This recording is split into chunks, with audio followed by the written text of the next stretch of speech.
Hey, Natasha Neese here, author of Rise Up and Rock, A Front Woman's Journey. And today we're going to read chapter 12. Let's see. Momentum, Devotion, and the Gatekeeper. After our triumphant return from the Golden Nugget, we carried on and played many shows, most of them sold out. June 11th at Roxy-Ann as the Rare Trio, June 19th at Sugarloaf in Williams, where there was a tipping frenzy of $100, $50, and $20 bills. Those guys dealing cash out there. I had Vince hit his gong a certain amount of times depending on how high the bill was.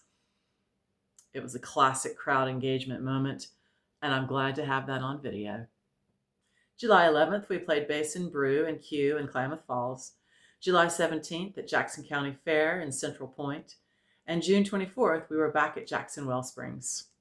One of my favorite moments was finessing when the levee breaks to be progressively slower and slower at the very end, like a heavy train coming to a steady stop. Another great moment was during the unaccompanied guitar solo of Heartbreaker, when Mike and Michael began dueling back and forth until the crowd went crazy. It was an epic show, and Greg got great video footage. On August 4th, we played a private corporate party at Hot August Nights Car Show in Reno, Nevada, a gig booked by Randy. It paid well, and we were super excited about it. It had all the makings of a big night, an arena-style setup, a high-energy car show backdrop featuring millions of dollars worth of vintage cars, and a stay in a fancy hotel. It felt like the kind of show that could offer both exposure and a taste of the rock and roll fantasy. But as showtime neared, it became clear something had shifted. We learned that the car club that was originally supposed to attend had vetoed, apparently upset that the event was now charging for food and drinks, a policy change implemented after COVID. So instead of a roaring crowd of classic car enthusiasts, we played to a scattering of security guards and a handful of bartenders and food servers who watched from a distance while keeping an eye on their stations. Still, it was a nice stage and we played well. I particularly remember Michael finally mastering the tricky violin bow parts of How Many More Times. But when the show was over and it came time to collect the check, the organizers tried to stiff us for less than what we had agreed upon. Randy wasn't having it, though, and made sure we got what we were owed. He wasn't exactly the kind of guy people challenged twice. At that moment, he was our Peter Grant, Led Zeppelin's famous manager, who was not afraid to throw his weight around. Other than Hot August Nights, I was doing all the booking. I was starting to expand my reach out of the Rogue Valley as best I could while still hitting all the hot spots locally. August 16th, we played South Stage as the Rare Trio. September 15th at Grape Street, where a Sony record company agent gave me the quote, "Natasha's stage presence is literally amazing. She's got it figured out. She's a goddess." He reached out to me later saying if I ever put together a band that wrote and played originals to let him know. Maybe that was a missed opportunity, but I was hypnotized by the glory of Led Zeppelin. We continued rocking the region on what I called the Stairway to Heavy tour. September 18th, we played Roxy-Ann as the Rare Trio. October 9th at Bear Family Estate in Eagle Point. October 17th at Sugarloaf. November 13th at Blair Alley in Eugene. November 14th at Bear River Casino in Lolita, California. November 20th at the historic Ashland Armory. And December 10th at Cedarwood Bar and Grill. We always played as long as the venues would allow, often 3 or more hours. We caught fire every show.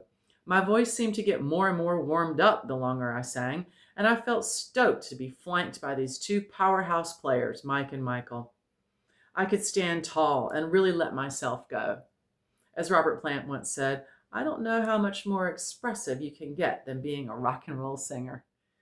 A fellow rocker and musician named Selena came to many of our shows and once said, I could come up with a plethora of adjectives to describe her, but the reality is that when Natasha Neese took the stage and unleashed her voice on the audience, the only possible response was sheer awe. Her presence, the energy and dynamism she brought to her performance, her passion, and her embodiment of that mythic Norse character, at once part feral and part priestess, was like an oracle emerging from the misty mountains to deliver us our fates. Oh my goodness.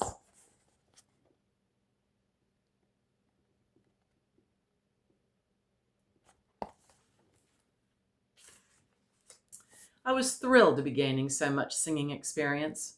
Each show felt like a personal challenge to try again and again, since I never felt satisfied with my performances. Being a singer was never about showing off, quite the opposite. It was more about the rush of putting myself under intense pressure to do my very best with a version of myself I could not deny. On stage, my goals were first to please myself, then the band, and ultimately the audience. I filmed everything to see what actually happened during the blur of the show. Afterwards, I had to gather my courage to review the videos. I never liked the way I looked or sounded, but I had to find tolerable clips to use for promotion and make lists of our highs and lows. The players usually appreciated the feedback, and it gave us points to focus on during rehearsals. I was extremely disciplined. Every day, I would do an hour of scales from my voice coach, Ken, usually followed by another hour or two of singing, going over difficult songs, or running full sets for upcoming shows to check the flow and my vocal stamina. I was continuously humbled by singing Robert Plant, and was passionate about hitting every note, the exact phrasings, the inflections, the note bending, the mood, the attitude, which fluctuated from line to line, verse to verse, dripping soulfulness. It was an endless, inspiring challenge. I was not gifted with natural perfect pitch, so nailing the accuracy was always my first priority. Wearing a foam earplug in my left ear while singing allowed me to hear my head voice with greater clarity and then guide my muscle memory with greater precision. But the earplug had its downsides, mostly cutting out half the band volume, which wasn't nearly as exciting. Beyond simply hitting the right notes with perfect pitch, I became deeply passionate about cultivating tone and power. One of the biggest breakthroughs came when I began intentionally shaping the space of resonance inside my mouth. Ken introduced me to the concept of embouchure, the technique of adjusting the shape of the inside of the mouth, lifting the soft palate in a way that he called the yawn, avoiding the kind of tension that might pinch off the high notes. Later, I noticed something in Ariana Grande's performance in the first scene of the movie Wicked, a slight jutting of her jaw when she sang. I tried it, and to my amazement, it unlocked a whole new level of vocal strength because it opened up my embouchure even more. Ken would also coach me on what he called the cry, or the coming down on top of the vocal cords. It was a subtle physical sensation that created a bright resonance I could carry through a line. It involves starting the note with a soft, creaky buzz like this, something Britney Spears pioneered in early hits like Oops, I Did It Again. That gentle vocal fry, when used deliberately, helped me land on the vocal cords in just the right way. And then there was articulation, the enunciation of the words themselves. Every syllable and vowel sound mattered. I wanted the lyrics to land not just as sound, but as meaning, to be understood, felt, embodied. Robert Plant would deliver his words loosely but deliberately, cool yet full of heat. I studied every nuance, every texture, every offbeat placement. I focused on keeping my throat muscles relaxed, flexible, responsive, strong, and properly engaged. I discovered that keeping the vocal sound balanced between the front and back of the air shaft was essential. I learned that directing the vibration up the back of my throat and behind the nasal cavity allowed me to bypass the passaggio, that treacherous zone where the voice can break between chest and head registers. And breath was everything. In my 20s, while taking lessons in Los Angeles from one of Axl Rose's vocal coaches, she told me to imagine filling my torso with air as if it was a barrel. To sing with real power, every available space had to expand and participate. Zeppelin demanded that kind of breath. Drawing it in pulled something primal from deep inside me, like energy gathering at the core and surging upward until it released through sound. The sensation was unmistakable, a vibrating current rising from my pelvic floor, up through my body, and out the crown of my head. It reminded me of the Kundalini energy described in yogic texts, a sensual, life giving force that awakens the body's central channel and travels upward, igniting everything in its path and opening the door to new levels of vitality and ecstasy. Once I felt that current moving through me, I couldn't help wondering about Robert's legendary vocal freedom. His life had been famously sexual, and I suspected that kind of uninhibited intimacy might have fed that same life force I felt surging through my body when I sang. I couldn't shake the thought that if I were experiencing the kind of connection that truly awakened that energy, my voice might carry even more electricity, more abandon, more rapture. I longed for a committed partner who could meet me there, someone who could match the depth, fire, and divinity I was cultivating within myself. And of course, there was no shortage of sexual energy circulating within the Led Zeppelin atmosphere. Singing between Mike and Michael amplified that current for me and for the audience alike. Beyond their looks, stage presence, and attractive personalities, they continued to spark my gratitude by stepping up in meaningful ways, showing up positive, prepared, and consistently playing well. But in stark contrast, my frustration with Vince kept mounting. His lack of professionalism was becoming impossible to ignore. Despite my timid requests, he refused to wear clean clothes or tidy up the shave around his facial hair designs, which only added to the fact that his front teeth were visibly rotten. At the Bear Family Estate show, the booking agent actually mistook him for a homeless man posing as a band member to get free drinks. I was mortified. Worse than the visual dishevelment was the repeated negligence. Vince forgot essential parts of his drum kit at nearly every show, leaving the rest of us scrambling to problem solve on his behalf. At Bear River Casino, he forgot his bass drum pedal, prompting Mike to hunt one down and drive hours to buy a replacement.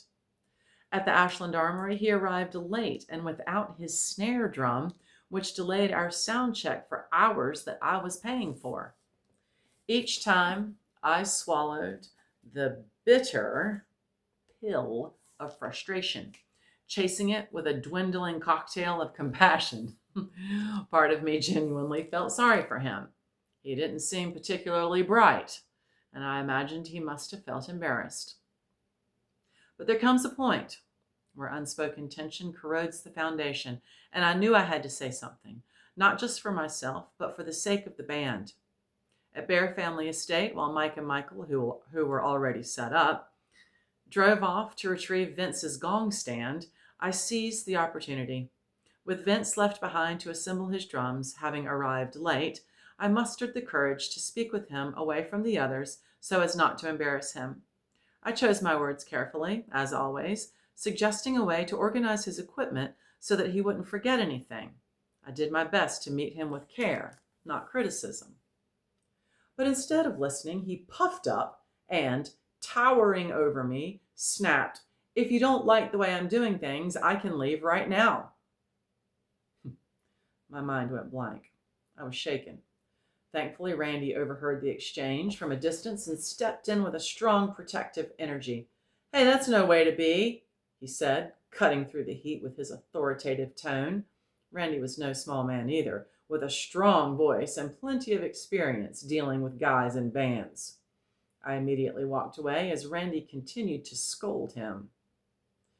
What Randy did meant the world to me. His presence and firm interjection created a safety I had never experienced in moments like that, a gatekeeper of my feminine vulnerability. Vince actually apologized to me later, which was no small thing, even if his behavior didn't ultimately change. It was amazing how differently some men responded when spoken to by another man as opposed to me.